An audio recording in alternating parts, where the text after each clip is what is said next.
ఇప్పటి వరకు కూడా ప్రపంచంలో పెద్ద ఆర్థిక వ్యవస్థగా వండుకుంటూ వచ్చింది ఒక 155 సంవత్సరాల నుండి. ఇప్పుడు దాని యొక్క ఆర్థిక వ్యవస్థను మనం పరిశీలన చేసినట్టయితే దాదాపు 31-32 ట్రిలియన్ డాలర్ల ఆర్థిక వ్యవస్థ అమెరికాలో ఉంది. ఇప్పుడు ఇరాన్తోని కానివ్వండి, వెనిజులాతోని కానివ్వండి, ఏ దేశంతో యుద్ధము మనం అమెరికా వాళ్ళు ఇన్వాల్వ్ అయినా కూడా అమెరికా యొక్క ఆర్థిక వ్యవస్థ రిసెషన్కు, డిప్రెషన్కు రావడానికి చాలా ఛాన్సెస్ ఉన్నాయి. ఇప్పుడు మీరు హిస్టారికల్ చూసుకున్నట్టయితే 1929 నుండి 1934 వరకు ఉన్న పీరియడ్ను మనం గ్రేట్ ఎకనామిక్ డిప్రెషన్ అని అంటాం. ఎందుకంటామంటే అమెరికాలో స్టార్ట్ అయినటువంటి డిప్రెషన్ అంటే 30% అన్ఎంప్లాయ్మెంట్ పెరిగింది సడన్గా. ప్రొడక్షన్ లెవెల్స్ కూడా 25% తగ్గిపోయాయి.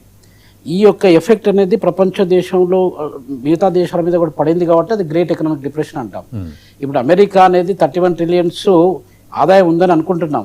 అప్పు ఉన్న సంగతి చాలా మంది తెలియదు. 38 ట్రిలియన్ డాలర్ల అప్పు ఉన్నది వాళ్ళకు. అంటే దాదాపు 6.5 ట్రిలియన్స్ వాళ్ళ ఆదాయం కంటే అప్పు ఎక్కువ ఉంది. సో కాబట్టి అమెరికా ఇరాన్లో చెయ్యి పెట్టి అమెరికాని అంతు చూస్తానని అనుకున్నట్టయితే అమెరికాకు పెద్ద మొత్తంలో నష్టం జరగడానికి ఆస్కారం ఉంటుంది.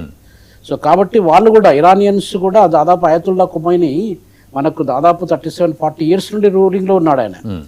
అంత పెద్ద మనిషి, దాదాపు 90 ఇయర్స్ పెద్ద ప్లస్ ఉన్నటువంటి పెద్ద మనిషి ఇప్పుడు సడన్గా నేను చెప్పినట్టు విను లేకపోతే యుద్ధం చేస్తానంటే అది వాళ్ళు కూడా రియాక్ట్ కావడానికి ఆస్కారం.